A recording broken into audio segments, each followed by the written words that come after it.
महर्षि विश्वामित्र का जन्म एक राजा के घर हुआ था और उनका वास्तविक नाम गौतम था। वे अपने बचपन से ही अत्यंत तेजस्वी और बुद्धिमान थे। जब वे बड़े हुए तो उन्हें अपने पिता के राज्य का कार्यभार सौंपा गए। विश्वामित्र ने शासन में अच्छा काम किया और राजकीय कार्यों में सिद्धेहस्त रहे, लेकिन उनका मन हमेशा कुछ बड़ा करने की इच्छा में व्यस्त रहता था। एक दिन उन्होंने अपने गुरु वशिष्ठ से यह सुना कि किसी भी व्यक्ति को यदि ब्रह्मर्षि बनना है तो उसे कठोर तपस्या करनी होगी। यह विचार उनके मन में घर कर गया और उन्होंने ब्रह्मर्षि बनने का संकल्प लिए। विश्वामित्र ने कड़ी तपस्या शुरू की। वे दिन रात एक ही स्थान पर बिना कोई भौतिक सुख सुविधा लिए तप करते रहे। उनके तप की शक्ति इतनी बढ़ गई कि वे वशिष्ठ जी से भी अधिक शक्तिशाली हो गए। इस स्थिति में उनका आत्मविश्वास बढ़ता गया और वे यह सोचने लगे कि अब उन्हें भगवान से कोई बड़ा वरदान प्राप्त करना चाहिए। इंद्र का डर और मेनका का भेजा जाना। इसी समय स्वर्ग के देवताओं में इंद्र भयभीत हो गए। वे जान गए थे कि यदि विश्वामित्र अपनी तपस्या में सफल हो गए तो वे देवताओं के बराबर शक्ति प्राप्त कर सकते हैं और तब देवताओं के शासन में संकट उत्पन्न हो सकता है। इस कारण इंद्र ने अपनी स्थिति को सुरक्षित करने के लिए एक योजना बना। इंद्र ने अपनी सभा में मेनका नामक सुंदर अप्सरा को भेजने का निर्णय लिया। मेनका स्वर्ग की सबसे सुंदर और मोहक अप्सरा मानी जाती थी। वह अपनी सुंदरता और आकर्षण से किसी भी तपस्वी को मोहित कर सकती थी। इंद्र ने मेनका को निर्देश दिया कि वह महर्षि विश्वामित्र की तपस्या को भंग कर दे ताकि उनका ध्यान भटक जाए और वे अपने लक्ष्य से विमुख हो जाए। मेनका का आगमन और तपस्या का भंग होना। मेनका ने स्वर्ग से पृथ्वी पर आकर महर्षि विश्वामित्र के पास आने का मार्ग तय किए। वह अत्यधिक सुंदरता के साथ उनके पास पहुंची।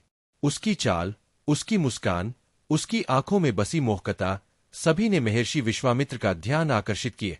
मेनका ने विनम्रता से महर्षि विश्वामित्र से कहा, मुझे आपके तप की महिमा सुनकर बहुत आनंद हुआ है। आप तो बड़े तपस्वी हैं।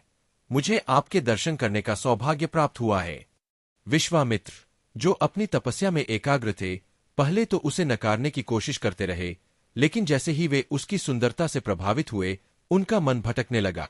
मेनका ने धीरे धीरे अपनी मोहक अदाओं और आकर्षक शब्दों से उन्हें बहलाए। उसकी बातों में जादू था और महर्षि विश्वामित्र अपने तप के उद्देश्य से भटक गए। कुछ समय बाद महर्षि विश्वामित्र और मेनका के बीच प्रेम संबंध बन गए।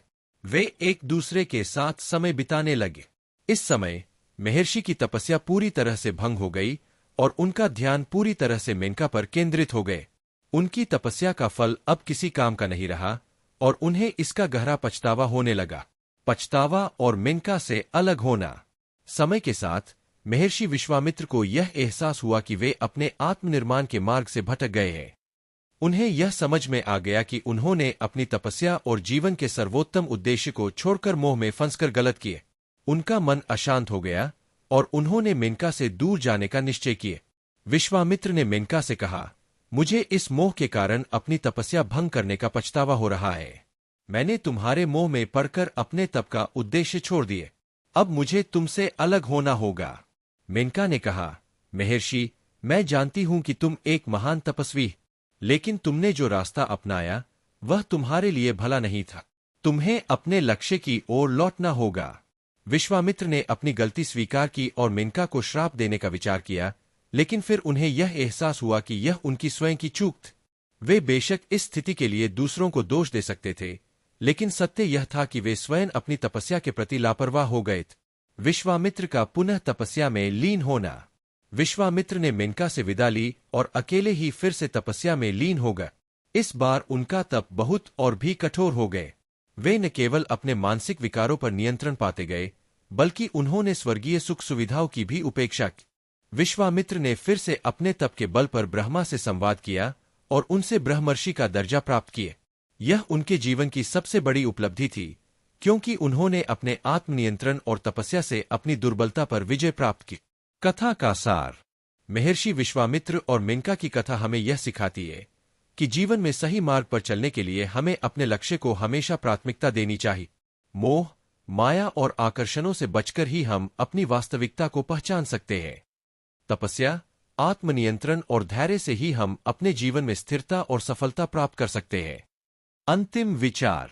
इस कथा से हमें यह भी संदेश मिलता है कि मनुष्य कभी भी अपने जीवन में अपार शक्ति और समृद्धि प्राप्त कर सकता है, बशर्ते वह अपनी इच्छाओं और विकारों पर नियंत्रण रख। तपस्या का महत्व जीवन में उतना ही अधिक है जितना किसी लक्ष्य को प्राप्त करना। महर्षि विश्वामित्र का जीवन हमें यह प्रेरणा देता है कि हम अपनी आत्मनिर्भरता और शक्ति के प्रति पूरी तरह से प्रतिबद्ध रहे।